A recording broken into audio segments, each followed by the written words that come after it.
All right. Good afternoon, guys. We have no electricity in our place, so it's a little dark in here.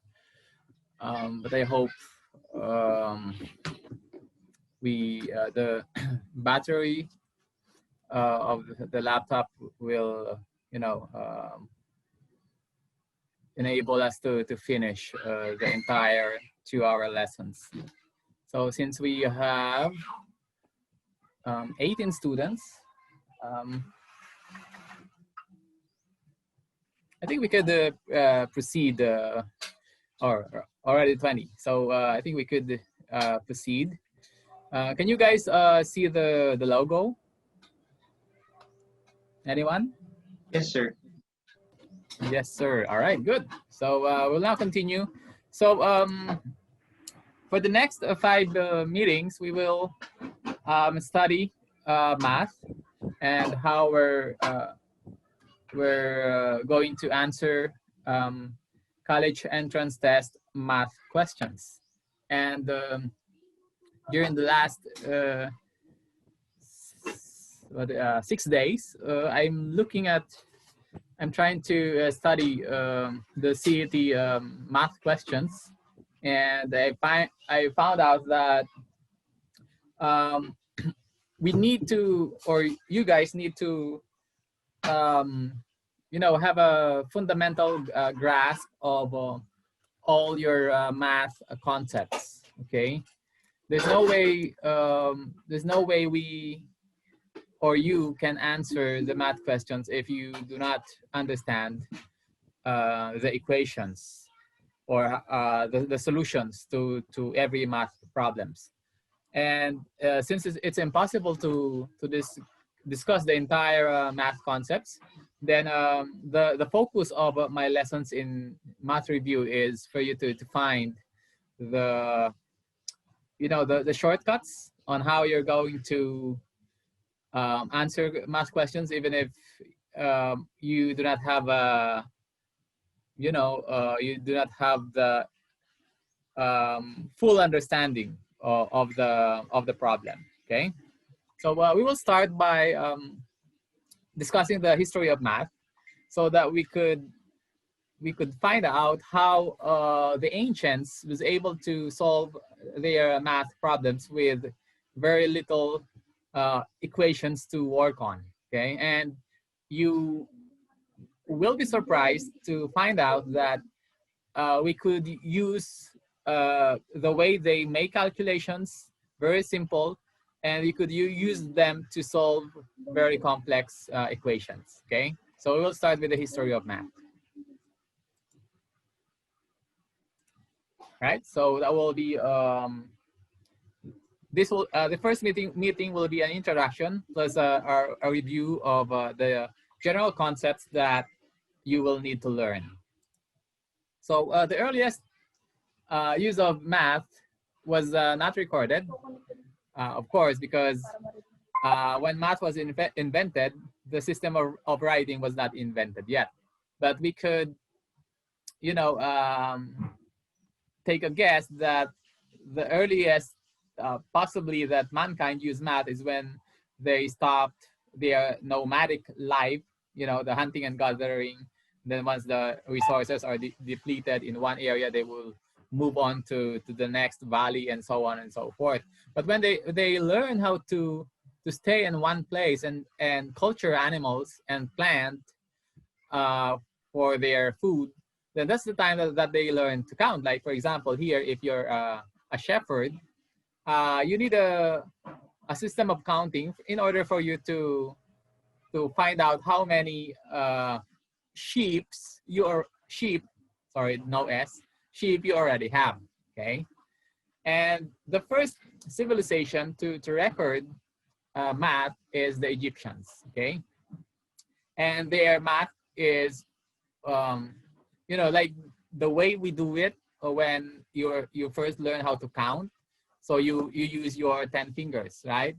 Like 1, 2, 3. So that's the way they write it. Sorry about that. I'm using data because we do not have electricity. So it's not very stable. But I'm glad that it's back now. So let's continue. So Egyptians learned to count, and it's by tens. So we call that the decimal system because they base it on their 10 fingers. And their manner of writing is one slash. You know, the way we do it when we are taking votes, right? Slash, slash, slash, slash. But for us, when we are on the fourth slash, we sort of write a diagonal to separate so we could count by fives. But for Egyptians, they continue until the ninth slash, okay? And then for number 10, they have a different hieroglyphs. Remember, the Egyptians or ancient Egyptians system of writing is hieroglyphics, meaning they represent their words and numbers using pictures. So they have a, I don't know how they call it.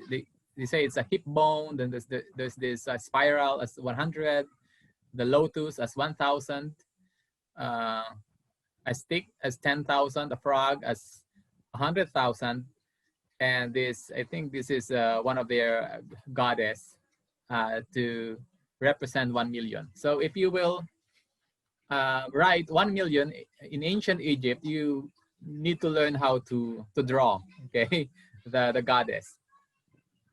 So as I have mentioned, when you're writing in ancient Egypt, they will use pictures, okay? To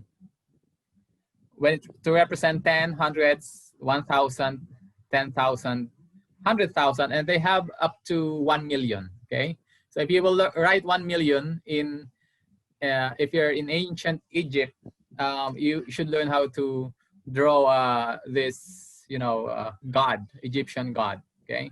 Now this system of writing poses a problem, okay? Because they do not use place value, okay? So if you will write 900,000, I'm sorry, 999,999, then you will have to write 9 of these frogs, and then for 900,000, and then 9 of this stick for 90,000, 9 of the lotus for 9,000, 9 of this spiral for 900, 9 of this hip bone for 90, and then 9 slashes. So you will, so basically this is their pictograph of, or hieroglyphics of 9,000 or 999,999. It takes, you know, 52 characters in order to just write a number that for us we can represent with just 6 digits, okay? And Egyptians, they have no concept of zero, okay? So their number is, it starts with 1, and then it in increasing numbers, okay? But they also have, although they do not have zero, they also have a concept of fractions. So Egyptians can work with fractions, although they are limited. So they symbolize their fractions with the eye of Horus, okay? Because they have this, you know, in their Egyptian mythology, once Horus fought with another Egyptian god because that enemy of Horus killed his father. So in their battle, this enemy was able to slash Horus' eye, and the eye of Horus was scattered all over the world, okay? So the pieces, like, you know, this small circle in the middle of your eye, or the pupil of your eye, it comes to represent 1/4, okay? So when you see this in Egyptian writings, it means 1/4. And then the, what do you call this? Kilai, that's 1/8, okay? They are symbol for 1/8. And then the white of the eye to the left side, I'm sorry, to the right side, if you're looking at the eye of Horus, that's 1/2. If the white of the eye on the left side, that will be 1/16. And then they have this 1/32, which is sort of, you know, the eye bugs. Egyptians are very particular with their eye bugs. They sort of, uh, when we are stressed, our eye bags are dark, and the ancient Egyptians like that very much. They think it's sexy if you have a very dark eye bags. So they color their eye bags with, metals, that metal powders that are dark, and they want them shiny. So they add lead into their makeup. Remember, lead is poisonous. That's why in our gasoline we remove lead already. But ancient Egyptians do not know that, so they put lead in their eye bags in order to look beautiful. So that's what we call the, fatal attraction. You become attractive, but it's fatal. Okay, so that part is 1/32, and the other is 1/64. Anyway, that's just a side story, because I know math is boring. Okay, so I want you to remember this, because it will, encourage you to appreciate math. And then ancient Egyptians are also able to study area. Okay, they find out that when you have, let's say, 64 marbles, and you draw a square, and you put all the 64 marbles inside that square, or like you dig a small hole in the ground, and you're able to fit 64 marbles inside. So that's 8 by 8. And then if you draw a circle with a radius of 9 marbles across, then the 64 marbles can fit into that circle of diameter 9 marbles. Okay, so that's their very first concept of area, that a square with 8 units is equal to a circle with 9 units. And because of that, they were able to compute pi. Okay, pi is a very important value in mathematics. So they were able to compute pi to 3.16. Of course, today with our computers and modern calculations of pi, we could compute pi to hundreds of thousands of decimal places. So the exact is 3.14159. But remember that Egyptians do not have access to those modern equations and computers. So that's a very good approximation, 3.16. Aside from that, they are also constructing pyramids. So if you have knowledge of carpentry or making buildings, the corner should be a perfect square, right? And our carpenters would use this tool. We call this the esquala. Okay, if you can see this esquala. But Egyptians do not know that. However, they need to build pyramids and castles, and their fields, they are in perfect squares, and they need to compute the area. And for simple area computations, the fields must be a square or a rectangle, right? So in order for them to get the perfect square, they find out that if you have a rope, okay, and you tie them equally, when they're measuring, they are using body parts. So 1 cubit is from the tip of your what do you call this, finger up to your elbow. That's what they call 1 cubit. Okay, of course it will be an approximation, because if it's a cubit of a child, then it will be shorter. Okay, but if you, for example, you have a rope of 9 cubits, and per cubit you tied a knot. So they find out that 3 knots, and then you put the rope in an angle, then you count 4 knots, okay, and then the diagonal will be 5 knots, and they find out that the angle you could form a perfectly square angle using that.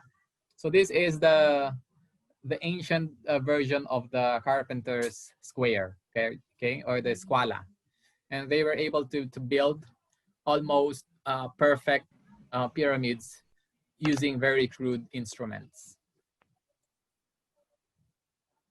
And then when it comes to not only an area, ancient Egyptians was also able to discover basic truths regarding volume. Okay, they find out that when you have a cube, okay, the volume of a cube can make or equal to the volume of 3 pyramids. Okay, so they were able to discover this, that a cube can be divided into 3 pyramids. However, the pyramid will not be perfect, right? It's like, you know, it's to the side.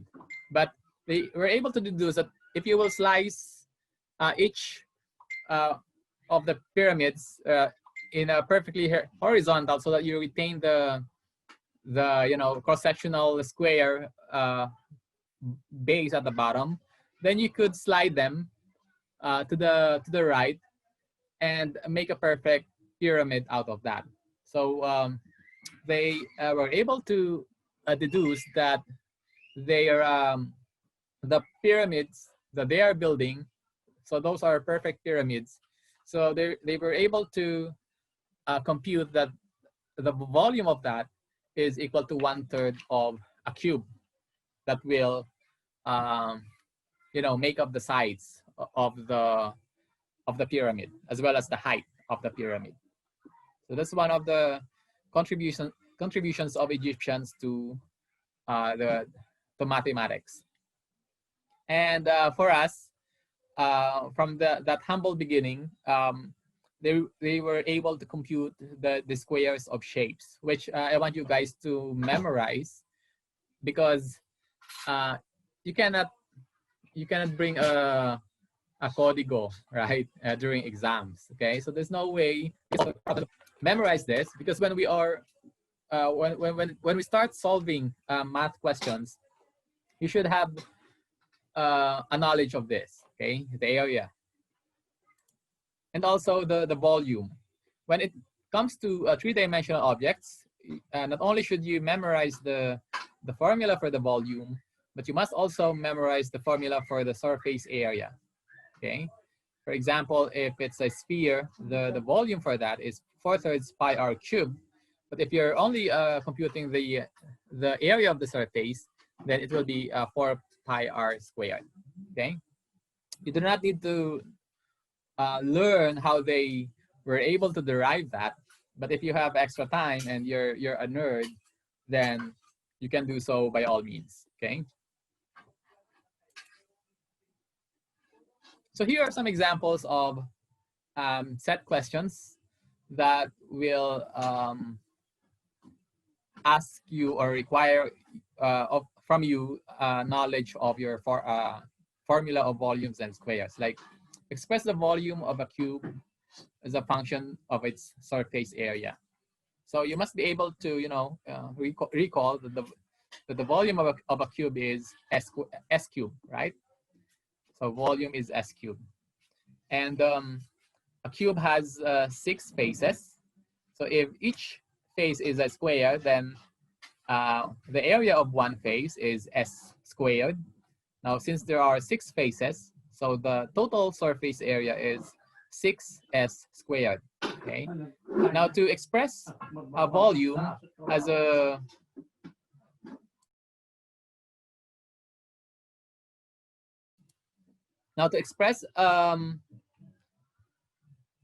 volume as a function of a square, first we compute or we get the expression for s, right? Which we will substitute in the v equals s cubed formula. Okay.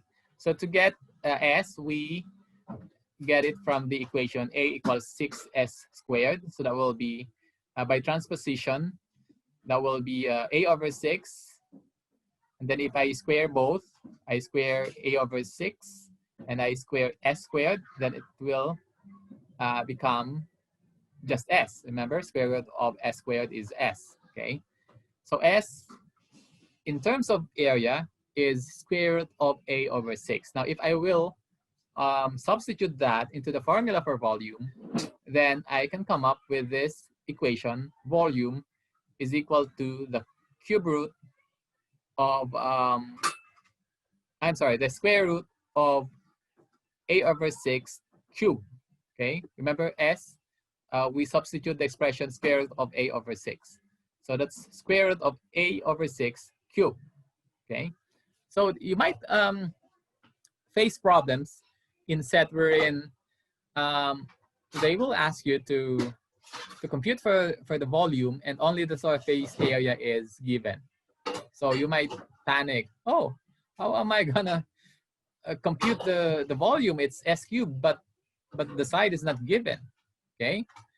And you cannot complain to your examiner because your examiner are just there to guard or to facilitate. They are not the one who created the questions, okay?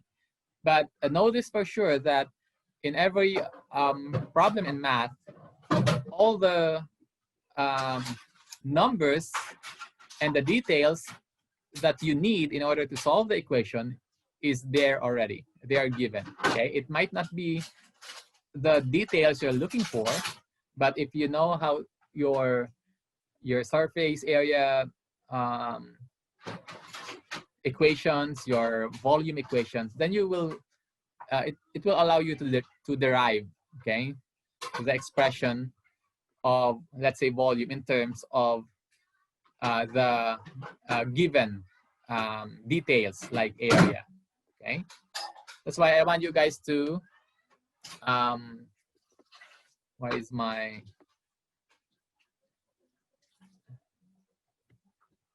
there you go. So that will be the answer. So I want you guys to memorize this. Anyway, I'm going to send this PowerPoint. So memorize the area for different shapes. Memorize the volume and surface area for different objects. So we'll now go to the Babylonians. For Babylonians, instead of using the 10 fingers, they use the knuckles in their, you have 3 joints in every finger, okay? So they count that as 1, 2, 3, okay? First finger, 5, 6, I'm sorry, 1, 2, 3, 4, 5, 6, 7, 8, 9, 10, 11, 12, okay? So once you got 12, they use the other finger to, to mark, okay? 12, and then they count again. 12, 13, 14, 15, 16, 17, 18, 19, 20, 21, 22, 23, 24. That's the second finger. 25, 26, 27, 28, 29, 30, 31, 32, 33, 34, 35, 36. Third finger. 37, 38, 39, 40, 41, 42, 43, 44, 45, 46, 47, 48. Fourth finger.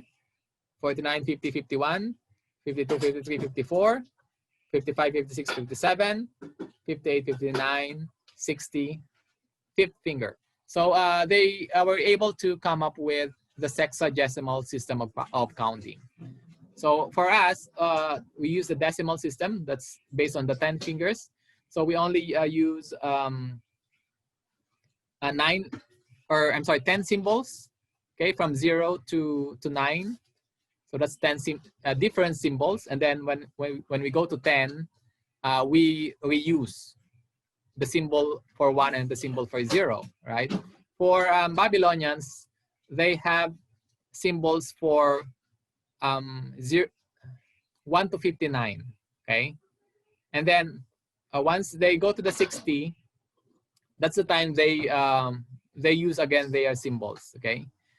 So the good thing about Babylonians is that this is the time that they started using the placeholder. Remember, for us, we have the ones, tens, hundreds place order. For them, since they are using the sexagesimal, they have the ones, the 60s, the 3,600, that's 60 squared, and then so on and so forth, okay? And you might think that that is so complicated and we're no longer using that, so why study them again? Well, I will tell you that we are still using the sexagesimal system, especially with the use of time. Remember, we have 60 minutes I'm sorry, 60 seconds in 1 minute, 60 minutes in an hour, okay? And then in a day or half a day, that's 12 hours. And the reason sexagesimal is better than the decimal system is because with decimal system, we can only represent 1/2 as whole fractions, right? 5/10.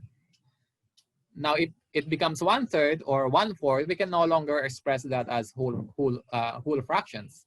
But for sexagesimal system, if I have 60, I can divide it by, of course, 60. I could also divide it by 2 and come up with 30/60. I can also divide it by 3, and I will come up with 20/30. Oh, I'm sorry, 20/60. I could also divide it by 4 and come up with 15/60. 5, I could also divide by 5, 12/60. And the last is I could divide it by 6. That's 10/60. So if I say a quarter to 1, then I could divide my hour into 4 because a quarter. So I know right away that will be 15 minutes before 1 o'clock. So that's the superiority of sexagesimal system compared to the decimal system. Let me just look at the, oh, sorry about that. I thought that there are questions on the chat. So let's continue. So their method of writing, they're also using the placement system. So if for us we have or let's say 104, so 4 in the ones digit means 4, okay? And then if we have 0 in the tens digit, that means we do not have 10, 20, 30, nor 40. That's just a 0. Then if we have 1 on the hundreds digits, that means we have 100, okay?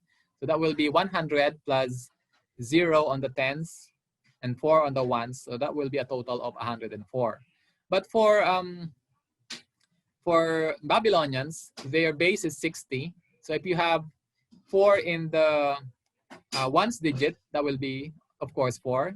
But if you have 0 in the 60s digit, then again, they do not have a symbol for 0 yet, okay? So they will just leave it as a space or a blank, okay? Like here in the, if you will look at the cuneiform. So in the ones digit, they have the 4 slash. Actually, this is not a slash because they are writing on mud, okay? So it's like your read, the point of that, you like impress it on the mud, okay? So you have 4 here. So nothing on the 60 to the first power, but they have a slash on the 60 to the second power. So that's equivalent to 3,600.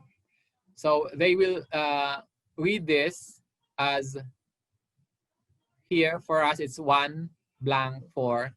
They will read that as 3,604. So 3,600 plus 4 ones. So 3,600 plus 4, that's 3,604.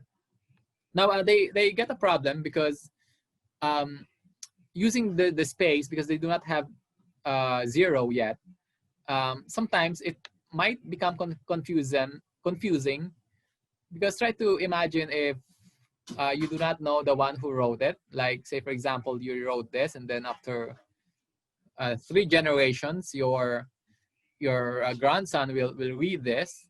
So he might interpret it as like 1 space 4, which was written by the grandfather. He might interpret that as just 1 4, okay? So in sexagesimal system, he will read that as 64, okay?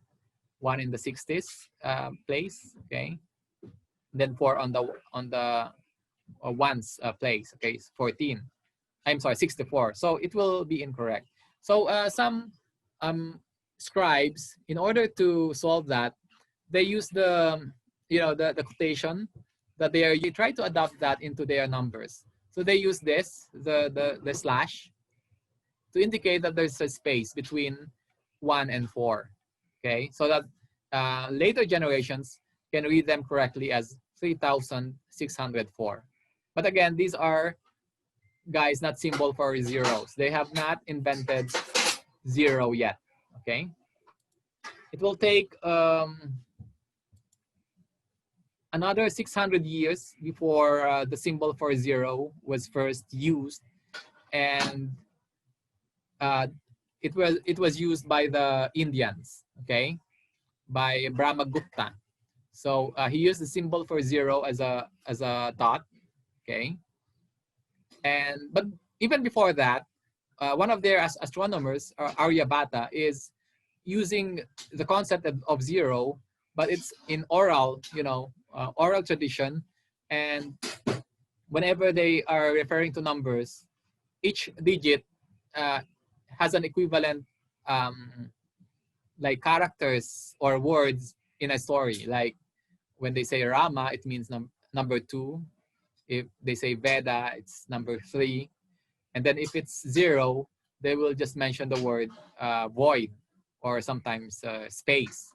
So their way of recording their mathematical formulas is through chant. Okay, they relate a story, and you do not know that they are actually a mathematical formula. Okay, it's only years later when got this meme when Aryabhata checked the answer sheet of let me look at the student Kaisha. That's the time he discovers Kaisha has a 0 on the answer sheet. But this was just a meme I find in Facebook. When Aryabhata checked my answer sheet, he invented 0. Okay, and then later they have when they started writing their math equations, then they have 0 as a big dot, which is what we now have, a dot with a space in the middle. So that's 0. And Babylonians also, with their primitive math, they have already have a knowledge of the Pythagorean triples, meaning those are sets of whole numbers that will represent the sides of a right triangle. Okay, so that's what we call the Pythagorean triples. Remember, Egyptians know 1, which is the 3, 4, 5. That's why they are using the system of 12 knots. So they will arrange it in the 3, 4, 5 sides to form a square. But Babylonians were able to expand on that, and they were also able to discover the first irrational number, the square root of 2. But they do not know yet that square root of 2 is irrational, meaning it just continue on and on and on. They think it's a rational number. They express that into 1 plus 24 over 60. Remember, this is sexagesimal.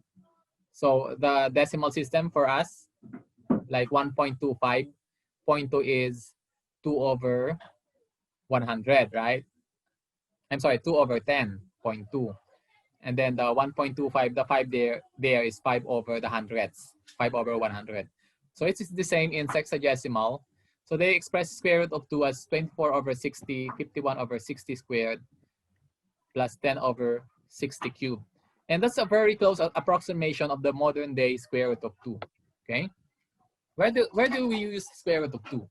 Well, we use that when, say for example, you encounter a CET question that says the side of a square is 5 meters. Find the length of the diagonal. So you simply multiply the side to square root of 2. Okay, and Babylonians are already using that that exercise. So this tablet that you see here, this is a sort of an exercise tablet. So you will see there the marks of the teacher. So the teacher gave the side of the square, okay? So this is 10, 10, 10, so that's 30, okay, 30. So the size of this square is 30, and the one who wrote this is the student. So you can see the difference on the student writing. It's very crude. So probably this is just, let's say, 7 years old, okay? So the exercise is the teacher gave him a perfect square with the side given, which is 30 units. And the student is asked to compute the length of the diagonal, okay? And the student come up with this, although I cannot read this.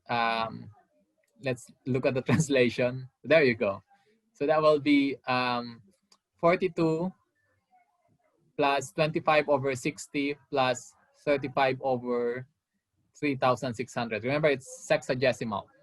And he was able to do that by multiplying 30 to this one.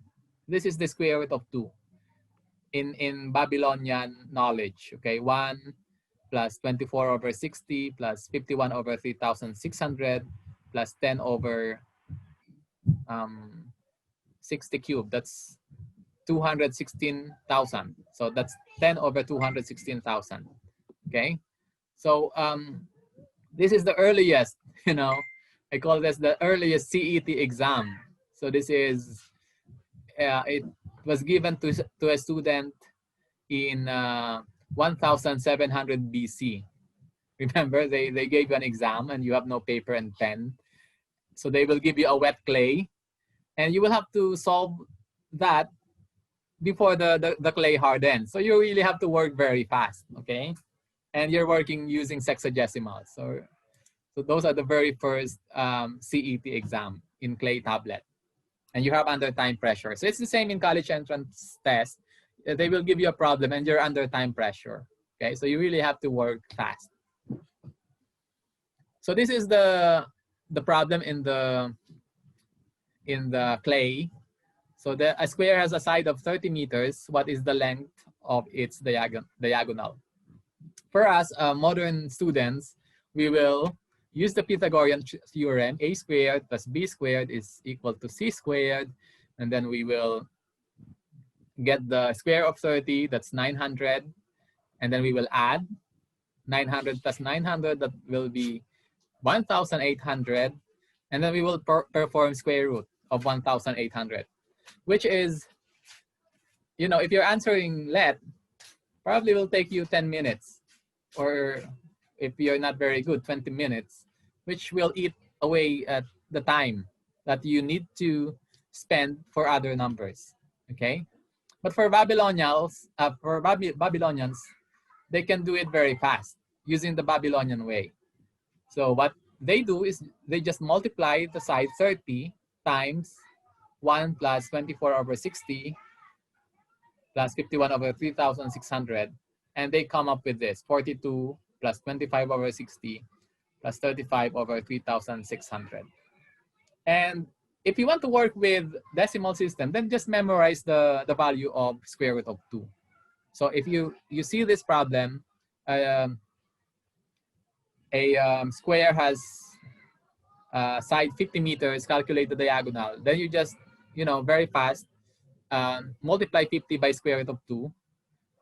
Square root of 2 is, there you go. Memorize these guys. But since it's you're under time pressure, just use 1.414 or 1.41 will do. And then the nearest to the answer that you get, the nearest number on the choices, that will be the correct number because you're using approximation. Okay. So 1.41, so you just multiply 50 times 1.41 and you get the value or the answer. There you go, 45, 45, 90 triangle. So again, guys, the Babylonians have a simpler and easier ways to compute. And that is what we will try to learn in order for you guys to solve math questions in a very short period of time, okay? And they also have very fast way of getting the square root, okay? Remember here, 900 plus 900, that's 1,800, and then you will get the square root, okay? The way we were taught in high school is to get the square root, let's say 645. So we separate them by pairs starting from the rightmost. So I separate 45 to the 6. And then I get a number that when I square is less than 6. So that will be 2. 2 squared is 4. Okay. So I have 2 here. And then I bring down 45 because I bring down 2 at a time, 2 digits at a time. That's why I put them in pairs. And then I multiply my first answer 2 by 20. So that's 20 times 2, that's 40. And then on the tens or on the ones digit, I again think of a number which I add to 40, and if I multiply it to that number, will bring a number less than 245. Okay, but very close to it. So that will be 5. So I put in 5 in there. 5 times 45, that's 225. So that's less 200. I'm sorry, 225. So that will be less than 245. And I will come up with 20, the difference. And then again, I bring down 2 digits because that's how you compute for the square root. You bring down 2 digits at a time compared to the long division wherein you only bring down 1 digit at a time. And then same procedure, I multiply 25 by 20. So that will be 500. And then I think of a number. So this time it's 3. So I add it to 500. That's 503 times 3. I will come up with 1,509. So I get the difference from 20,000. I get 491. And then I bring down 2 digits again, 49,100. And I repeat until I get 25.39. Let's compute 1, 2, 3, 4, 5, 6, 7, 8, 9. That's 9 steps. Okay, and you cannot do it when you're answering CET exam. Remember, guys, in CET, time is of the essence. Okay, so if you receive this problem, I would say do not follow the long method. Okay, we will search for the shortcut, and the shortcut is the shortcut came from Babylon. Or what we call the Babylonian technique. Okay, so for them, they just think of the perfect square closest to 645. Okay, like 20 times 20, that will be 400. So I will increase. So 25 times 25, that will be 625. So I will start with that. Okay. All right, I'm back. Sorry, guys. My laptop stopped working. I don't know why. Probably with the internet. So where are we? Hello, are you still there? Yes, sir. All right, very good. So let's go back to the square root of 645. So I had a whiteboard here. Can you read that? So we're looking for the square root of 645, and to approximate that, we search for the value of A and B. Okay, so we multiply A and B, and we make sure that it's equal to 645 always, and we do a series of approximations so that A approaches the value of B, so that in the end, they will be just the same. Okay, you guys get it? Hello? No, sir. So if I start with the value of A as 25, then A times A is 625. So B must be a higher value. for it to become 645, right? So the first value, if you will look at the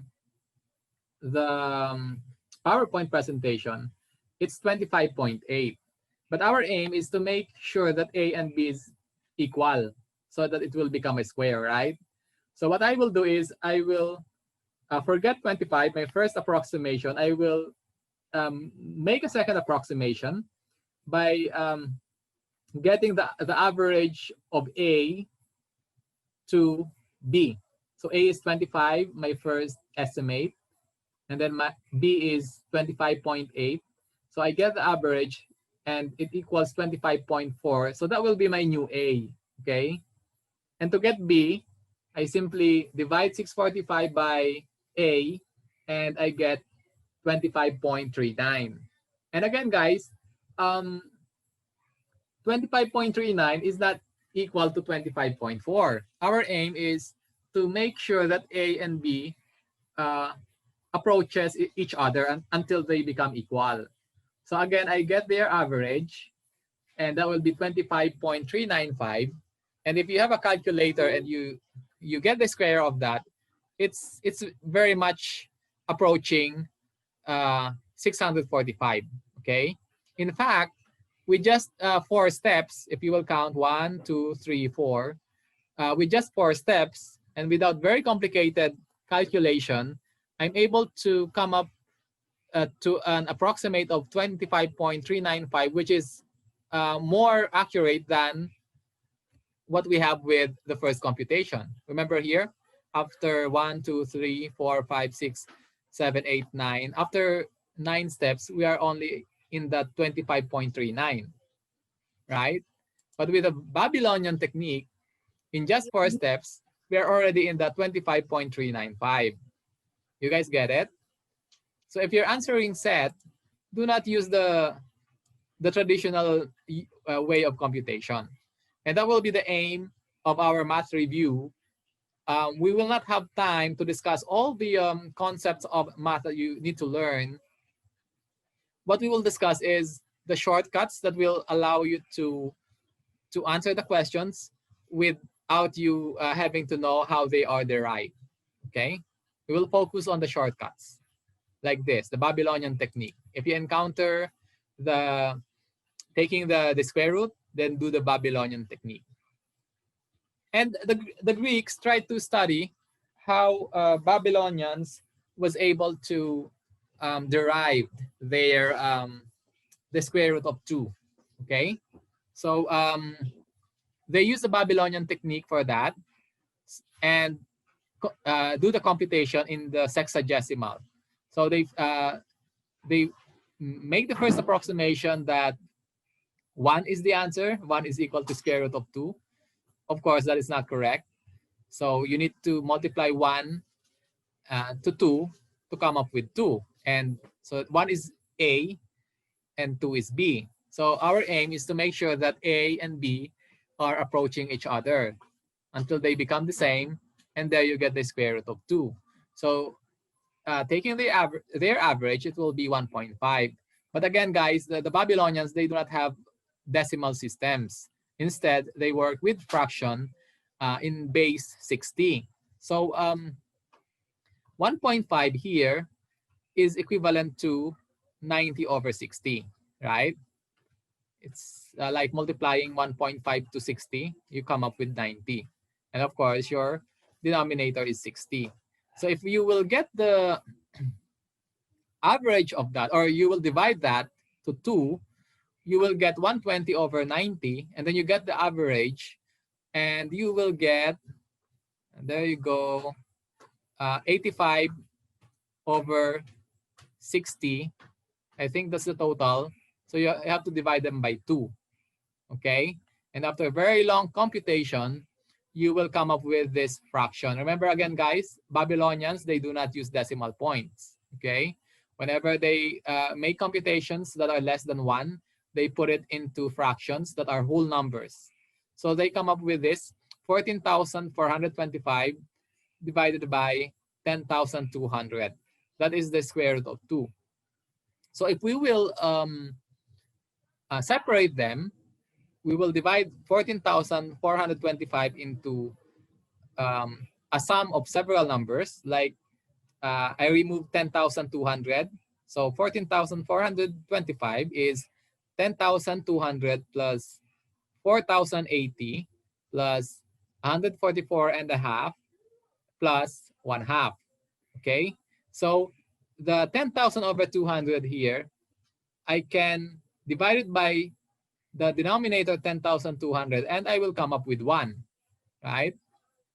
Remember the first approximation, or I mean the first number in the Babylonian square root of 2 approximation, that's a 1, okay? And then the 4,080 divided by 10,200, if you have your calculator, if you divide that, it is equal to 24 over 60, the one that you will see on the clay tablet. And then 144 and a half, you divide that by 10,200, it's equal to 51 over 3,600. And finally, 1 half divided by 10,200, it is equal to 10 over 216,000. So it's the same as the one you will see in the clay. Let's go back to that. There you go. That's 24 over 60 plus 24 over 60 plus 51 over 3,600 plus 10 over 216,000. So that's how they get the square root of 2 using the Babylonian technique. So the Babylonian technique of getting the square root is very powerful, that it can in fact approximate an irrational number. Remember, in the modern world, to compute irrational number, we will use, or they use, supercomputers. But Babylonians, with their technique, they're able to approximate square root of 2, and it's very, very accurate. Okay, even in modern times, it's very accurate. Okay, aside from that, so we're now on the Greek. Aside from discovering how Babylonians get the square root of 2, Greeks also, by deductive reasoning, they also find out the several postulates, axioms, theorems, and proofs. And the most famous of that is the Pythagorean theorem, which is basically, if I have a right triangle, the sum of the area of the two sides is equal to the area of the hypotenuse. Okay, so if you square that hypotenuse squared, you get the area of a square. Okay, that will be equal to the area of the short side squared plus the area of the longer side squared. There you go. And they are also able to come up with Pythagorean triples. Babylonians only give you a list. So it's the Greek who gave us the proof of getting the Babylonian triples. So they make this computation, which I write in here. We have no more time to discuss this one by one. We only have 30 minutes. Okay, so they come up with, let's take a look at the long computation. So if you have time, you can review the PowerPoint and then follow how they do it. So they were able to come up with this formula. If I take any number P and Q, I can use that to compute a Pythagorean triple. Like, say, for example, I select Q as 1, P is 2. So P squared, that's 4 minus Q squared, that's 4 minus 1, that's 3 squared. So you have here 3 squared. And then 2PQ, that's 2 times 2 times 1, so that's 4. So you have here 4 squared. Then here P squared plus Q squared, that's 4 plus 1, that's 5.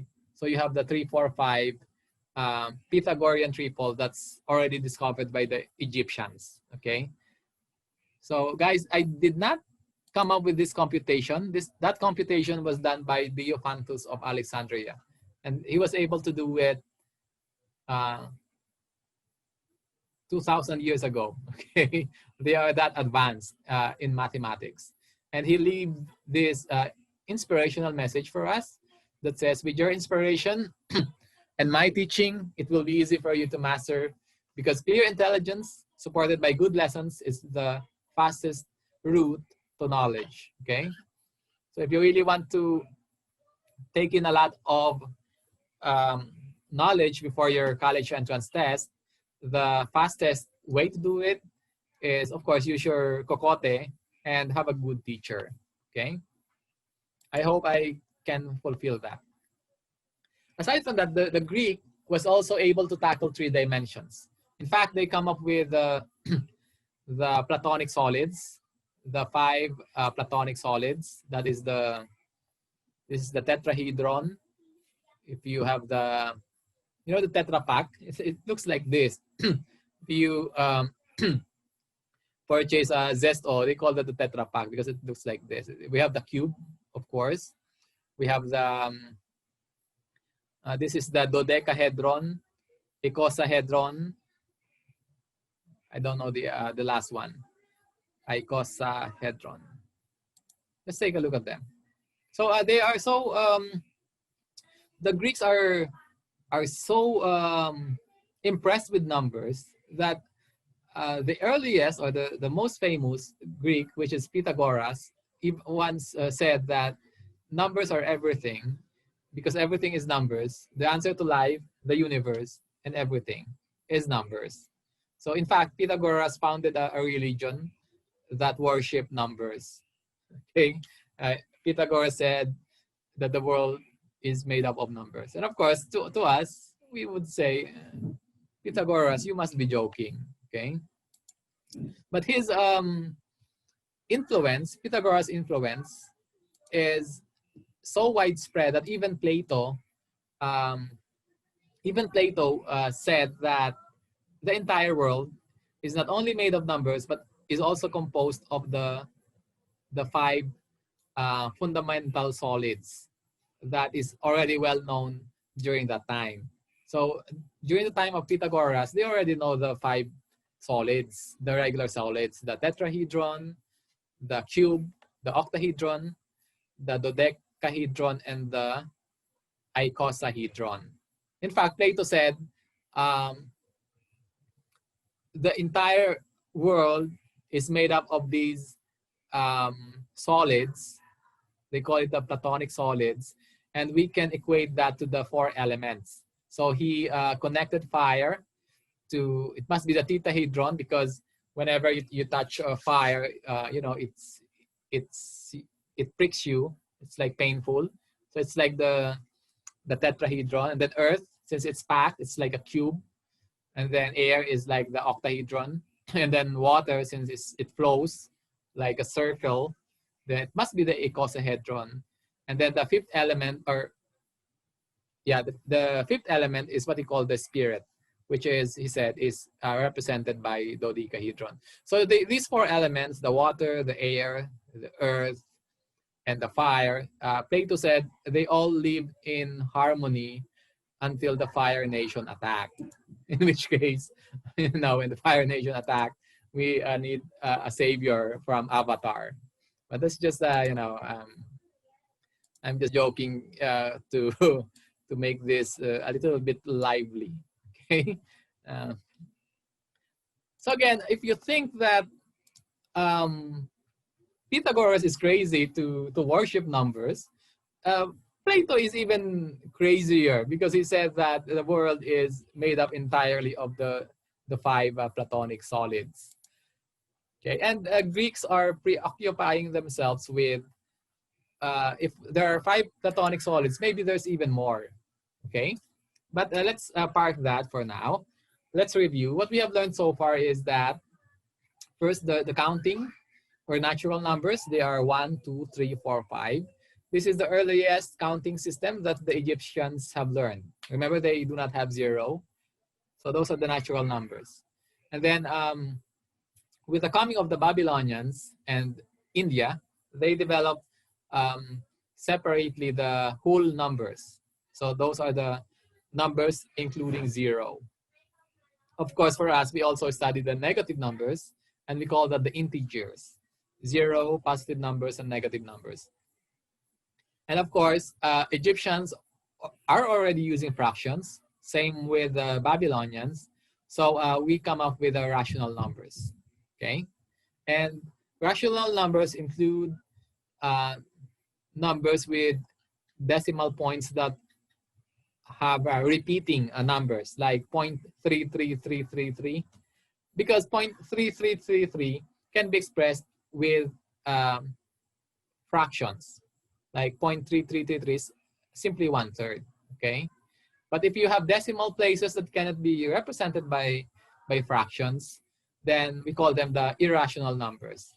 The reason they cannot be represented by fractions is that they just goes on and on. Okay, that's why it's irrational. And the one who discovers that is in Greece is Hippasus. Remember, Pythagoras is so impressed with numbers that he said the entire universe, everything is made of numbers, so it must be perfect and exact. But there is a number, square root of 2, that Hippasus found out is not exact. It goes on and on and on. Remember, Babylonians know square root of 2, but they thought that it is a rational number. It's equal to 1 over 24 over 60 plus 51 over 3,600 plus 10 over 216,000. They think it's a rational number. But Hippasus discovered that it's not rational, so therefore, if it cannot be defined, then the world is not made of numbers, because the world is exact, right? And this will affect the teaching of Pythagoras, that Pythagoras and his followers told Hippasus not to, divulge that discovery to anyone else, because it will go against the teaching of their religion. But Hippasus cannot, contain his excitement. He began telling it to others, and because of that, according to history, they drowned Hippasus. So remember, because of a rational number, square root of 2, one mathematician died. Okay, so that's the special story behind the square root of 2. Now, after, if you think Pythagoras and Plato are crazy enough, there is one Greek mathematician who actually makes sense, and his name is Euclid. Okay, in fact, he established several postulates. The 5 postulates. First is, it is possible to draw a straight line from any point to another. Of course, right? 2 points can form a line. It is possible to produce a finite straight line continuously in a straight line, meaning the straight line extends from one infinity to the other opposite end infinity. And you could draw a segment, of course.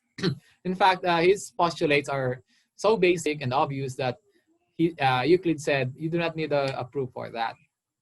Number 3, it is possible to describe a circle with any center and radius. So if you have a protractor, you define a radius and you get a center, you can draw a circle. Number 4, all right angles are equal to each other. So if you have your laptop, the corner of that, if you measure it against the corner of your house, the angle will be the same. So that's basically is what he means. And then 2 non-parallel lines meet at a point. So if 2 lines are not parallel, like this, it's an angle, they will meet at a point. But only at one point. After they meet, they will again go on their separate ways. Just like your jowa, before you come from different regions. So you meet at a point. After that point, you move away from each other and never to meet again. So past is past, never discuss. Okay, so that's how Euclid proposes his 5 postulates, and because of that, he was able to come up with more complicated theory. Okay, in fact, his book, The Elements, is 13 volumes. That's how many additional theorems Euclid was able to come up with. And it's being studied for the last 2,000 years. So he started like 300 BC. And until now, high school, we studied Euclidean geometry. Okay, so this is, or these are his 5 postulates. First one is you have 2 points, you can draw a line. Postulate number 2, you have a line, you can draw a segment inside it. 3, you can define a circle using a center and a radius. 4, any right triangle are the same. And then 5, if the 2 lines is not parallel, then they meet at only 1 point. And then they will travel apart again, never to meet again. Okay, past is past. Of course, it will have a corollary theorem, which is if they are parallel, then they will not meet. Okay? Nagkakilala pero hindi itinadhana. So those are parallel lines. And with that, Euclid was able to derive so many theorems, like the opposite angle theorems. So he have this from the first postulate: if a line is not parallel, it will meet at a point only. And he was able to derive that the opposite angle that they make are equal. And then if it will meet again at a second line, which is parallel to the first line, then he was able to prove that the alternating angle, the inner angle, is also equal. Okay. After that first discovery, he drew another line to form a triangle. So one line dissects the 2 parallel line, and then he drew another line to form a triangle. And he was able to come up with a theorem that the total angle of a triangle is 180 degrees, which is basically the same as the angle of a line. A line is 180 degrees, okay? And so much more. So he was able to say that the sum of the angles in a triangle is equal to 180. Lines that are parallel somewhere are parallel everywhere, meaning they are not going to meet. Probably pinagkakilala pero hindi pinagtagpo. And then he also said, yes? He also said that the shortest distance between 2 points is a straight line, okay? And also the circle. Of course, they are, Euclid is not, confined to only the 2-dimensional. He also studied the 3-dimensional, especially the 5 Platonic solids. In fact, he was so good with coming up with theorems and proving them that he was able to prove that it is no longer possible to create the 6th Platonic solid. So Platonic solids are only limited to 5. Let me just read the chat. Of course, okay. Let's continue. We will go on over time because of the so many delays, okay? So before, some Greek scientists are trying to find the 6th Platonic solids, but Euclid said, no, you can no longer do that. And he was able to prove it using the theory of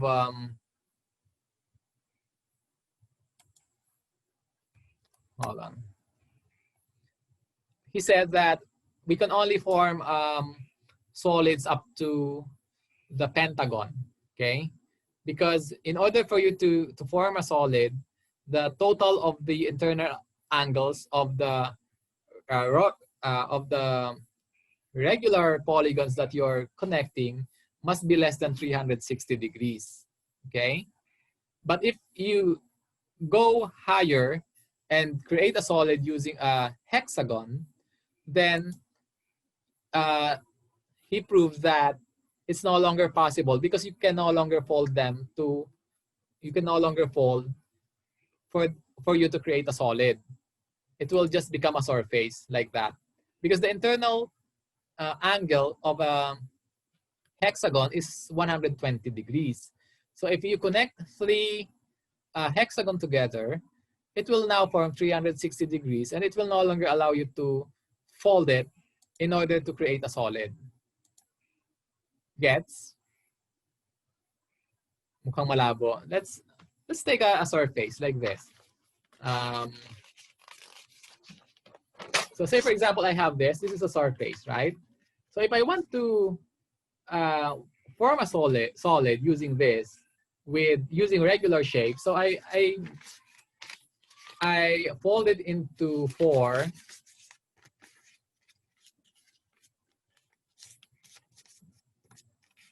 There you go. So 4 equal sides, and I will come up with 4. Let's say this is a square. Okay, this is 4 squares. However, the total of the internal angles of this 4 square is 90 plus 90 plus 90 plus 90. That's 360. So I cannot fold this because it's equal to 360. It will not allow you to, fold them inwards or outwards. So what I need to do is that the total sum of the internal angle should be less than 360. So what I will do is I will remove, try to remove one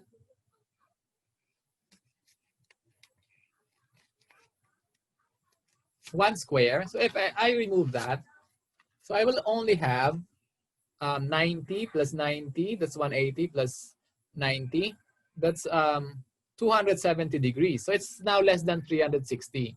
So if it's now less than 360, I can now form a solid. Okay, if I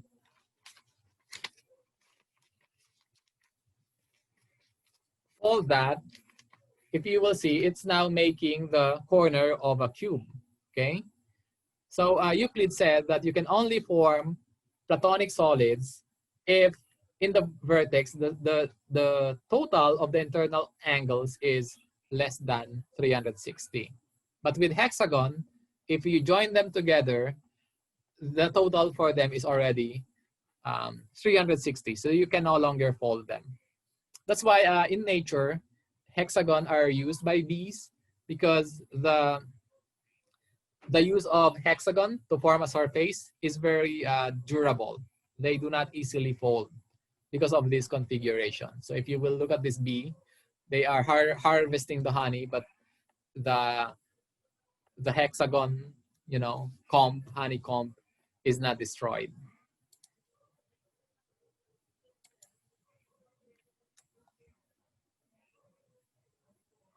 Now, how do we compute the internal angle? Because I've said earlier the square is 90 degrees, the internal angle. So how about pentagon? So it's very easy. We simply start with a triangle. So Euclid was able to prove that a triangle has 180 degrees. So if I add one more corner, so it becomes a square. For every additional side, I add another 180 degrees. So for a square, that's one additional side from triangle.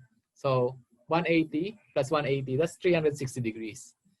Of course, 4 sides or 4 angles, you divide it, 360 divided by 4, it becomes 90 degrees. Okay, so if it's a pentagon, then you add another 180 from the square. So the square has 360, you add another 180, it becomes 180, 520 degrees. Okay, and then you divide by 5, and 540 degrees. Okay, and then if you're looking for the total of the hexagon, you add another 180 degrees, and that will be 720 degrees. Okay. Proof of that is, say you have a square, okay, and we do not know the total angle, but Euclid said that triangle have a total of 180 degrees. However, if you will look at the square, it has 2 triangles, right? So that's 180 times 2. So that's why it's the internal angles they have is 360 degrees for a square. Same with the pentagon, I can create one triangle, that's 180, that's another, that's 360. plus the third triangle formed. So that will be 540. Same with hexagon. I can add 180 plus 180, 360 plus another one, 540 plus the third, the inside triangle. So that will be a total of 720. Now you divide them by 6 and you get the 120 degree, which will no longer allow for hexagon to be formed into a regular platonic solid.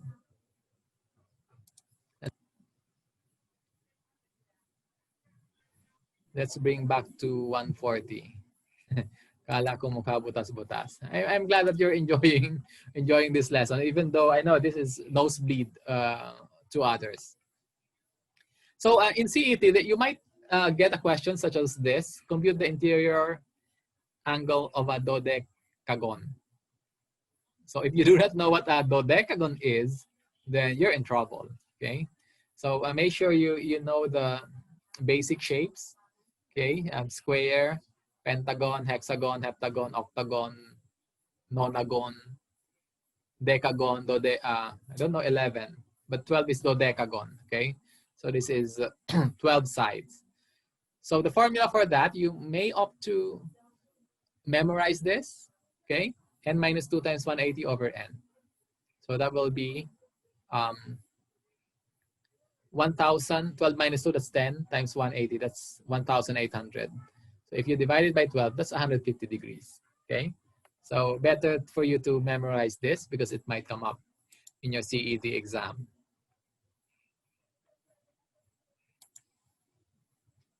Now, why are we so interested with angles? You might be surprised, guys, to know that our numbers, the one that we're using, 1 to 10, is actually created to indicate angles. Let's take a look. For 1, if you will see the symbol, that's one angle. For 2, the primitive expression for that is a z for 2. So you have 2 angles, one at the top and one at the bottom. For 3, you have 3 angles, okay? And then 4, you have 3 angles for the triangle on top and then 1 angle at the bottom, so that's 4 angles. 5, you have 2 angles at the top, and then you have 3 angles at the bottom, that's 5 angles. 6, you have 4 angles on the square that's formed, and then 2 angles at the top, so that's 6. 7, so 1 angle at the top, 4 in the middle, and 2 at the bottom, so that's 7. 8, 4 in the middle, 2 above, and 2 below, so that's a total of 8. 9, 4 on the top for the square, and then for this spiral, it makes 5 angles. So you have 9 angles for the symbol 9. And of course, if you have no angle, then they just create the perfect circle, which represents 0, meaning no angles. So again, that's a side trivia for you to make this more interesting. Now, if you think that Euclid is good, I mean, hello, Euclid's theorems have been used for the last 2,000 years.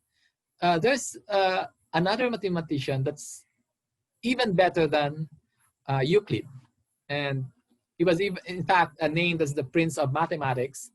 And his name is Johann Carl Friedrich Gauss, okay? And thank you for Gauss, our math subjects become so much difficult, okay? Because Gauss is very, he is a prodigy in math that at the age of, 3 years old, when I'm just starting to speak, Gauss was able to find the error in the accounting of their family's budget. So at 3 years old, he said to his father, "Mali pag-add mo, bobo." No, I'm just kidding. And so at 5 years old, when most of us are playing outside, enjoying life, Gauss is already tasked with computing the family's finances at 5 years old, okay? And when he entered school at 7, that will be grade 1, right? Grade 1. There is this story about his teacher who will go someplace else, However, he has a class. So the teacher said, no problem. I'll just give this class something to work on that will, easy for grade 1, but will take a lot of time for them to complete. Okay, so that I can, have a coffee with my jowa, something like that, and then um, go back after the class have solved that problem. So the problem that he gave the class is, guys, like it's me speaking. He said, guys, I want you to compute. Just add 1 plus 2 plus 3. So that will be 1 plus 2, that's 3 plus 3, that's 6 plus 4, that's 10 plus 5, that's 15. Do that until you get the sum of 1 to 100. Okay, so that's for 7 years old. They can add, but that's a very long series of numbers. That's 100 numbers that you will have to add. So that will, take the entire time of the class. Okay, so but the teacher, is not expecting, because that or is not aware that he has a math genius in class, and that is Friedrich Gauss. Okay, so before the teacher can even get out of the room, Gauss raised his hand and said, "Sir, the sum is 5,050." And the teacher was amazed. How are you do that in just seconds? Okay, where's my slides?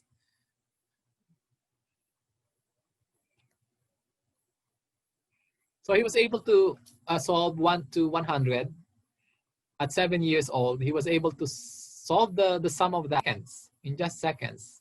And for us, like if we are the classmates of Gauss, we would say, "Oh, nerd, nerd, amazing." Okay.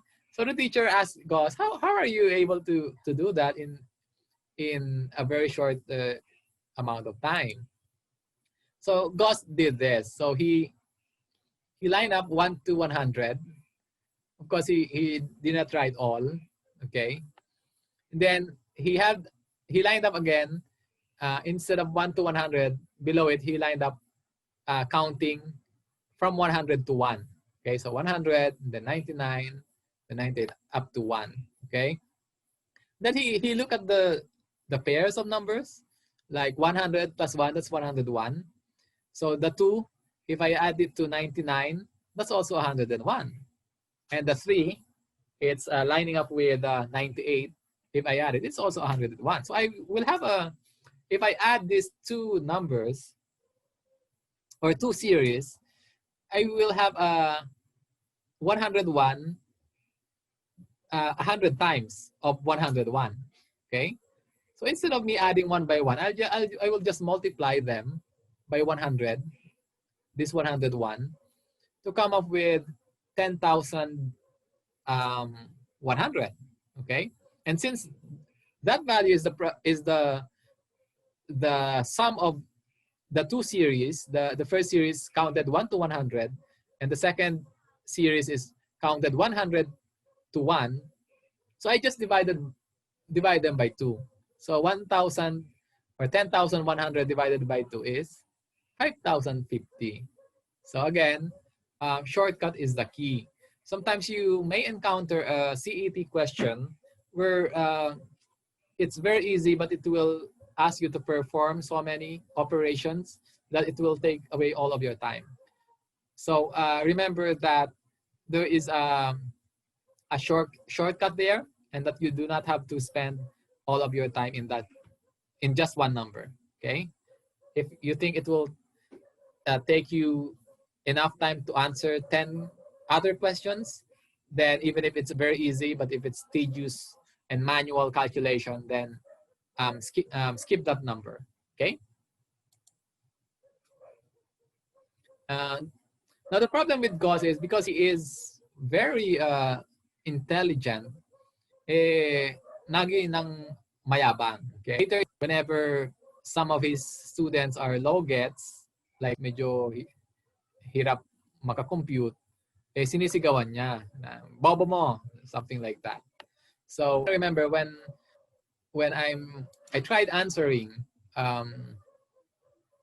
you know, a CET question from a reviewer. So I have this. I'm very confident because you know I'm already college. Okay. So the CET question is, which of the following is the greatest? 2 to the 150, 2 to the 150th power, 3 to the 125th power, 4 to the 100, and 9 to the 75. So I was able to eliminate right away A and B because by looking at C, C is simply 2 squared raised to the 100. So that's equal to 2 raised to the 200, which is bigger than letter A. So I cross A right away, and I'm very confident that I can do this. And then 9 to the 75th power is simply, hold on for a moment, I'm checking your chat. It's simply 3 squared to the 75th power, or equal to 3 to the 150. So again, this is greater than 3 to the 125, okay?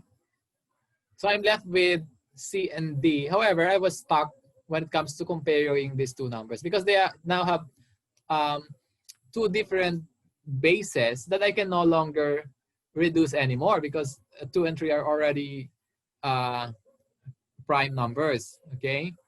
So I tried, you know, I tried dividing the two numbers and said if I come up with a number greater than 1, then the answer is letter C. If it's less than 1, then the answer is letter D. But, you know, I come up with 0.67, which is less than 1. So if you keep on multiplying it by itself, it tends to make the number less than 1. However, I have 2 to the 50th power, which will now make the expression more than 1. So I'm stuck. And while I'm stuck, I could see Gauss, you know, telling me Bobo, something like that, because that's how Gauss is to his colleagues, okay? So I can't answer it. I go to the explanation page of the reviewer, and I'm surprised that the solution is very easy. I'm thinking of converting the base so I could compare them, but the solution there is if you cannot work with the bases, you can work with the powers, right? You can change the powers into to something that are the same for the two numbers. So you could change the raised to the 200 power, you could change that to raised to the 50. All you need to do is to divide 200 by 4. Of course, if you divide by 4, you must also multiply by 4 to retain the equality because 4 over 4 is simply 1, right? And now the times 4 there, I realign it and use it to become the power of 2. So that's 2 to the 4th power, which after solving becomes 16. So 2 to the 200 is simply 16 raised to the 50th power, okay? And I can also do that with letter D. So 150th power, I could reduce that to 50th power by dividing by 3. Of course, if I divide by 3, I will also have to multiply by 3. And that 3 there, I use that to solve 3 squared, and it becomes 27. So now I have two numbers that I can compare. And right away, you can see here that 27 raised to the 50th power is greater than 16 raised to the 50th power. So the answer here is letter D. Okay?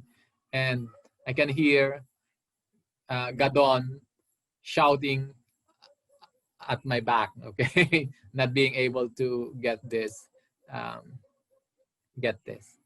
okay? But, you know, guys, if you feel that you're not up to the, you know, you're not up to the challenge of solving math because you're not like Gauss, do not be depressed because even Euclid Remember Euclid, the mathematician guy with 13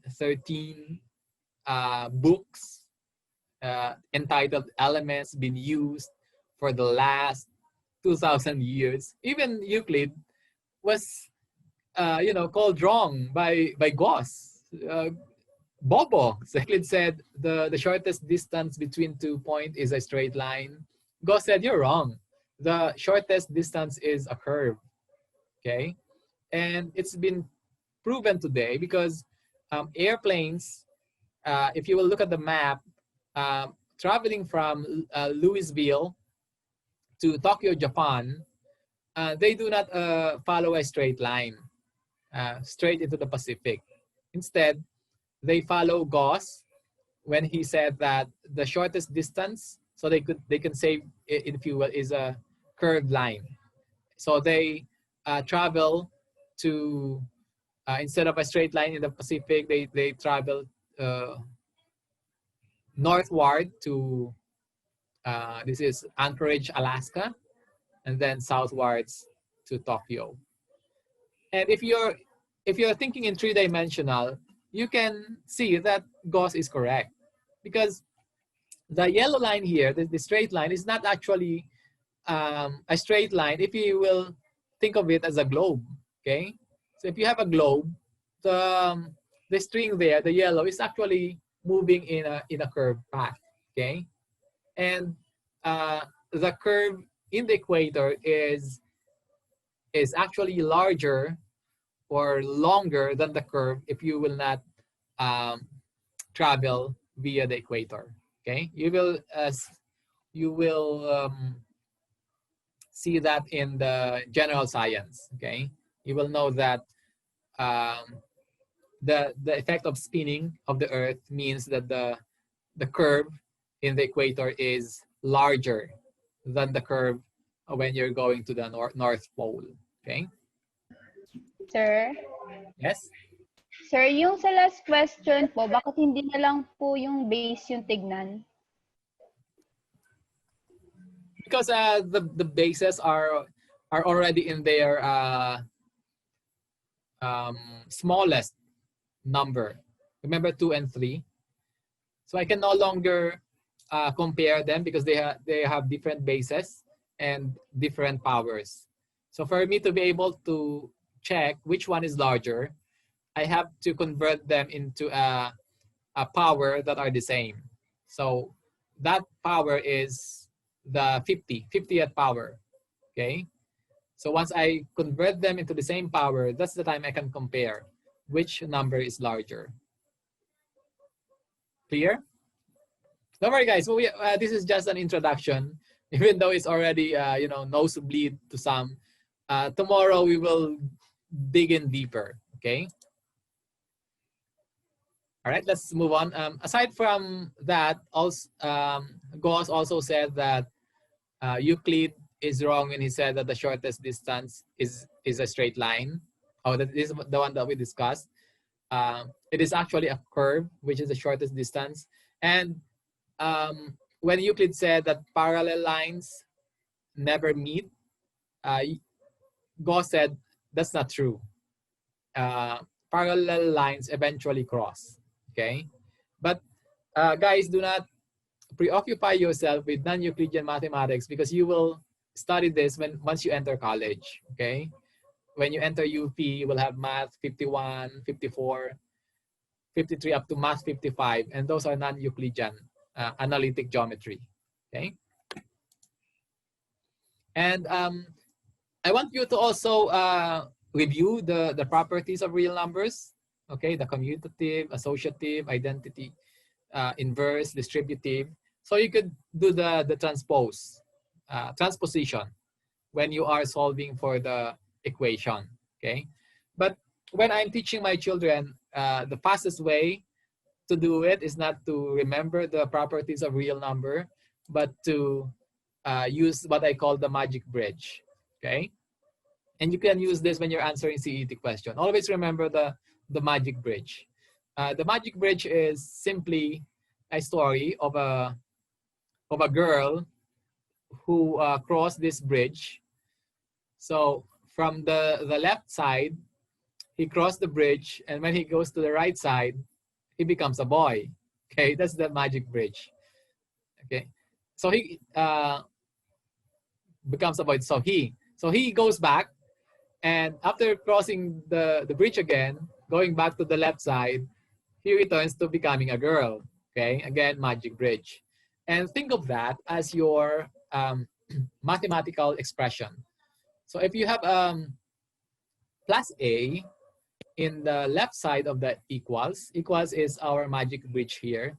If you make them cross the magic bridge, it will become minus a on the other side.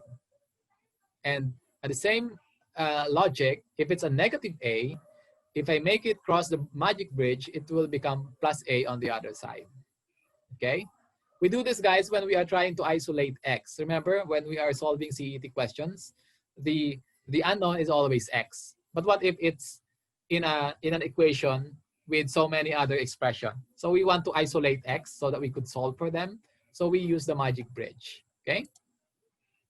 So if it's times a, here, x times a equals b, and I want to solve x. So I want to isolate x. So I simply make times a cross the magic bridge, and on the other side, it will become a boy. It becomes divided by a. Same, if it's divided by x divided by a, if I make it cross the bridge, it will become times a. So that's the magic bridge. Same with power. X squared, if you want to solve x only, so you make the square cross the bridge, it will become square root. Okay, if it's a square root, you make it cross, it becomes squared. Of course, if it's a cube root, you make it cross the bridge, on the other side, it will become to the power of 3, or cube, b cube, okay, and so on and so forth. And we have other expressions like logarithms, okay? If it's base 10, if it crosses the bridge, it becomes to the power of 10, exponent, okay? And vice versa. So let's try that. We're into overtime. The radius of a unicycle wheel is 30 cm. When the unicycle travels continuously in one direction for 1 kilometer, the wheel makes n revolutions. So what is the approximation of n? To approximate, I could simply compute 2 pi r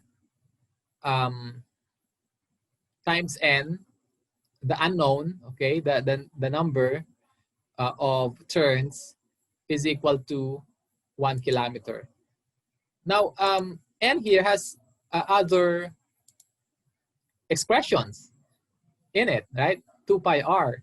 So I want to isolate that. I want to just have n as the expression on my left side. So I will use the magic bridge. So I will let 2 pi r cross the bridge. So here on the left side, they are times. On the other side, they will become divided by. So n here is now isolated. Now 1 kilometer is now divided by 2 pi r. And I can get the answer by not, referring to the properties of natural numbers, the associative, distributive, so on and so forth, okay? Now the fast way to compute if it's divided by 100, like in conversion. So you count the number of 0 in the denominator, so total 1, 2, 3, 4, 5, and you move the decimal places the same number of times. So that's 5. So you move 1, 2, 3, 4, and 5. So you have here, for the radius, 0.0003. There you go. Now, if you really, because again, in CET exam, you're buying time. If you really want to do a fast approximation, do not use pi as 3.14, okay? Round it up to 3. So you can compute by just using your head. Remember, you're not allowed to use calculator. So you remove 0.14, you just use 3. 2 times 3 times 0.0003. So that's 2 times 3, 6 times 3, 18. Then I count 1, 2, 3, 4, So 18, I move decimal places 4 times back, 0.0018. Then I will come up with a number which will not appear on the choices, because this is an approximation, so I could count really fast. So whatever number on the choices that's very near 530, that will be my answer. Okay. Now this is dividing by a 0.00 something. We just count 1, 2, 3, 4, and then you add the zeros on the numerator. Same. So it's 4 here. You add 4 on top. Then you perform the long division. And guys, also familiarize yourself with the properties of equality. If I add here, A equals B, in order to maintain the equality, if I add C in the left side, I also add C on the other side. Okay, but that is also done by the magic bridge. That's why it's my favorite. It's my favorite shortcut, the magic bridge. So we also have this question: if x is a positive integer, when x plus 5 is divided by 6, the remainder is 3. What is the remainder when x is divided by 6? So we have this, x plus 5 over 6 equals y, remainder 3. Then I can use the magic bridge. 6 is divided here, so on the other side it becomes multiply, okay? So on and so forth. And the answer here, after computation, is 4, okay? We will not, those are just example. Tomorrow we will discuss them in details, okay? And also remember your algebraic identities, like the a plus b squared is simply a squared plus 2ab plus b squared, okay? Because you might encounter CET questions such as this. Solving for x and y, find x minus y, okay? So you must have a knowledge of this property. X plus y squared is equal to x plus y times x plus y, okay?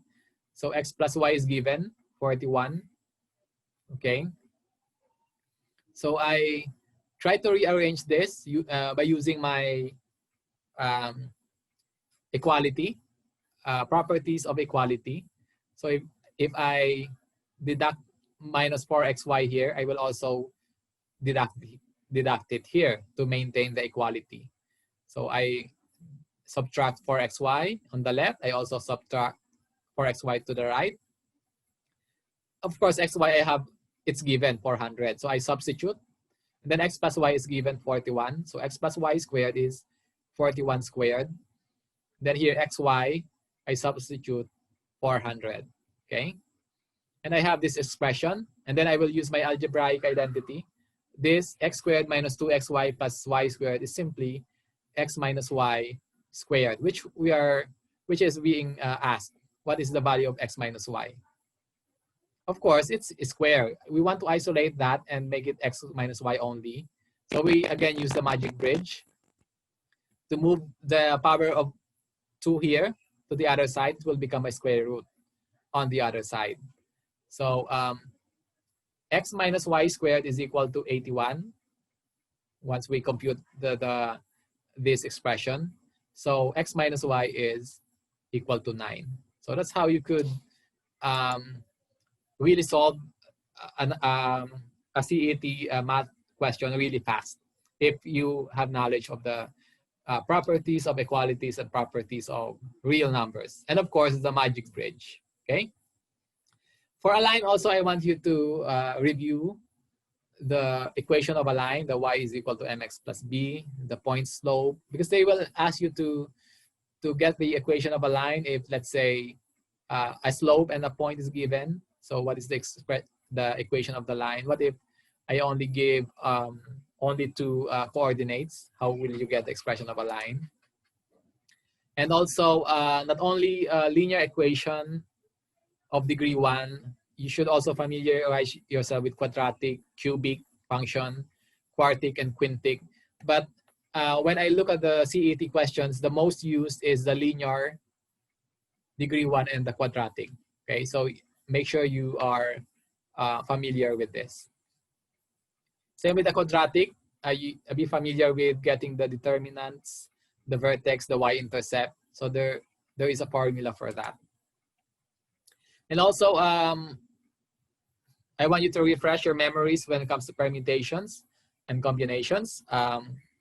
We will discuss problems tomorrow regarding this.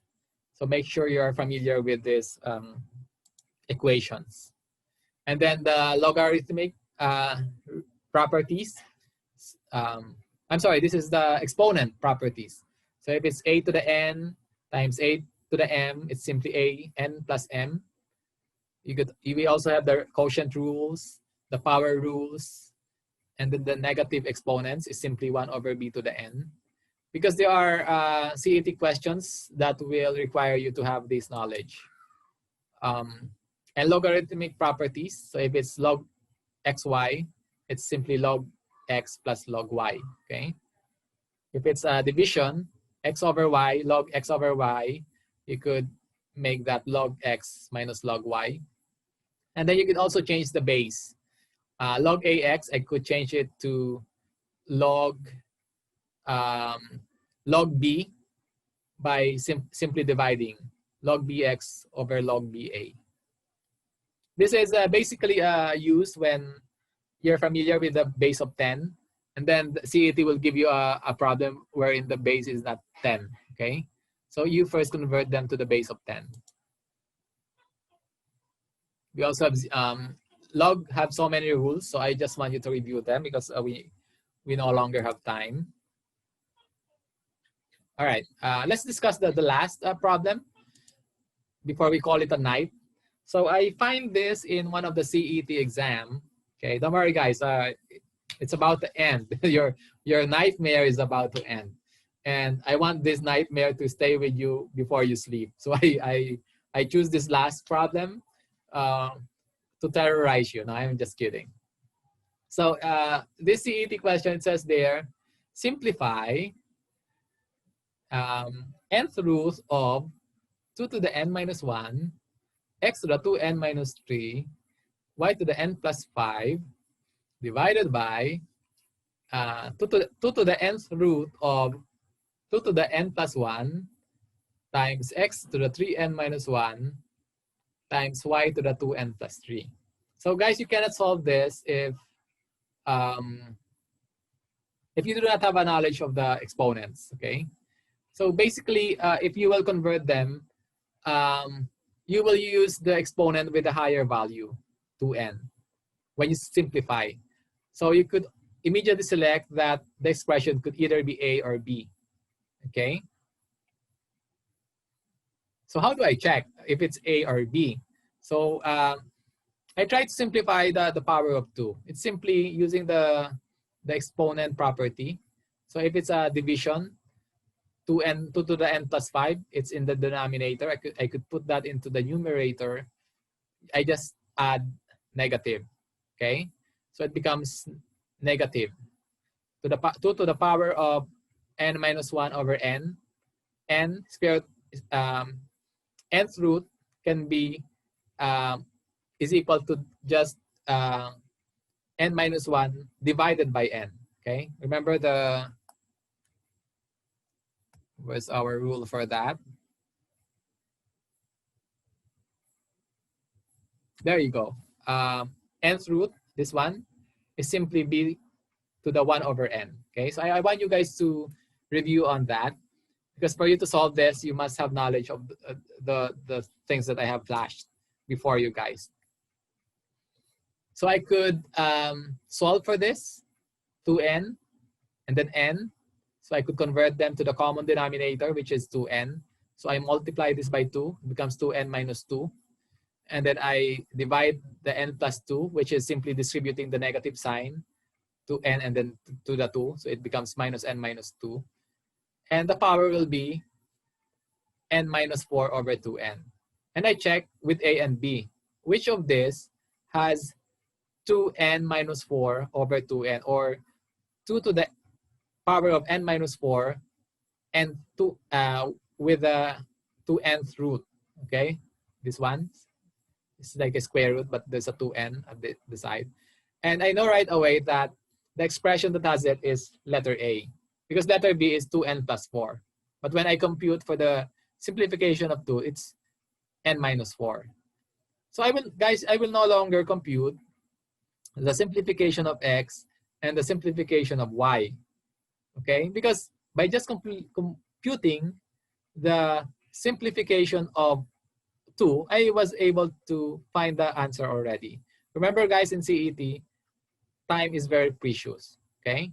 So do not hesitate once you find the answer. Do not go ahead and check and take more time. Go to the next number, okay? So A is the correct number. I think this is the easier one. So this is what I'm talking about, the nightmare, okay? This is also coming from, so this is the last problem, guys. The first one is easy. So says here, find the function whose graph is a parabola that passes through the points 1 and -1. So this is, 1 is x, y is -1. Remember your Cartesian coordinates, and then -1 and -3, and then 3 and 9. And I look at the solution of the reviewer, and it takes almost the entire page. See, it's number 15. He said the answer is function of x is x squared plus x minus 3. And he proceeded to prove that by solving, 3 equations of 3 unknowns. And it took almost the entire, the entire page of the solutions page, okay? And if you can do that, guys, fine, but it will take probably half of your time solving CET test, right? So for me, that's a lot of bull, okay? You do not solve CET problems using that, okay? Come on, solving 3 equations in 3 unknowns. You may be able to do it, but if it will take you 10 minutes, I will tell you guys, do not do it. Go to the next question, okay? Now I say this is a lot of bull because you could solve it using the easier way. Remember our choices? F of x is x squared plus x minus 3. Then we have other functions. What I needed to do is I just substitute just one coordinate, okay, and check if it becomes an equality on this function, okay? So for A, I substitute 1 for x, so that's 1 squared, plus, so this is x squared, so that's 1 squared by substituting, plus x minus 3, so again, I substitute 1 for x, and the value should be equal to the functions of x, which is simply the coordinate y, -1. So if you will look at letter A, 1 squared plus 1, that's 2, minus 3, it's -1. So this is a check, right? Let me check if function 2 also is correct. So -1, is it equal to 1 squared, that's 1 plus 3, that's 4 plus 9, it will become 13. So for me, B is no longer correct. Again, and then I check C, 1 squared plus 1 plus 1, that will be 3. It's not equal to -1. So again, this is not correct. And then D, a -1 squared, I'm sorry, 1 squared, that's 1, make it negative. So that's -1 minus 1, -2 plus 3. That's a +1. So again, this is also incorrect. So I do not need to, review or solve 3 equations of 3 unknowns and take so much of my time. I simply substitute. And in fact, if the correct answer is in letter A, I do not need to solve for B, C, and D anymore. I will just, check or select A and go to the next problem. But for me, guys, I want you to solve all, because there may be choices where 2 will match with this coordinate. Like, say for example, I put in another expression like another choices, which is this one, minus x squared minus x plus 1. This will also match, okay? So is it equal to -1 if I substitute 1? So that's x squared. So that's 1 squared. It's 1. Becomes negative. Minus 1 here. So it becomes minus 2 plus 1. That's a negative 1, which is correct. So if 2 choices are correct with my first coordinate, then I will again substitute my third coordinate or my second coordinate. Remember, we have 3. So you have 3 ways to validate your answer. But in CET, I hope they only have 1 choice, which you can select right away. So you could move on to the next. So I could use that for the coordinate 3 and 9. So again, I substitute here, 3 squared plus 3 minus 3 is equal to 9. So for A, for my second coordinate, 3 and 9, it is still true for the option A. But for the option B, negative 11 is not equal to 9. It's no longer true for the option E. So I could eliminate that and choose A as my answer. Again, using the Babylonian way, I do not need to, take an entire page creating or solving 3 equations and 3 unknowns. I just do the Babylonian way. I approximate, I put in the values in those unknown expression, and then logically think, is it the correct answer? And if it's yes, then I check that and move on to the next number. And that is what I want you to do, guys. When you do your CET exam, you do not have to be as bright as Gauss or Euclid, okay? You just have to use your kokote, okay? Do not solve like a nerd.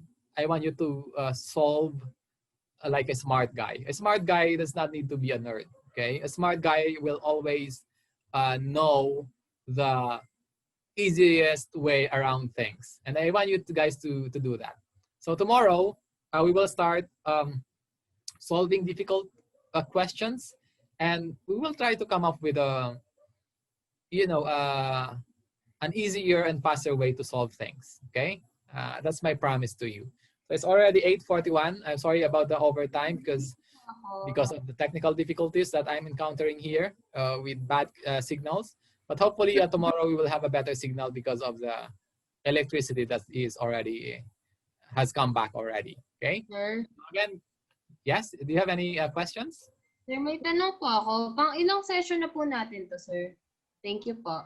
For math, this is just the first math session. Sir, yung For sa lahat for the entire sessions, beginning with English, this is the 6th. Remember, we have 5 sessions for each subject. So we have finished 5 sessions in English. So this is our 6th session. Okay, sir. Thank you po. You're welcome. So guys, I might try to submit a math test, which we will discuss tomorrow. So check your Google Classroom. I might upload it tomorrow morning so you could answer. And tomorrow during your class, then we will discuss each one of them. Okay? So that's it for the night. And thank you for participating on the first session on Math CET review. Bye. Bye, sir. Thank you, sir. Po. Thank you, sir. Thank you po.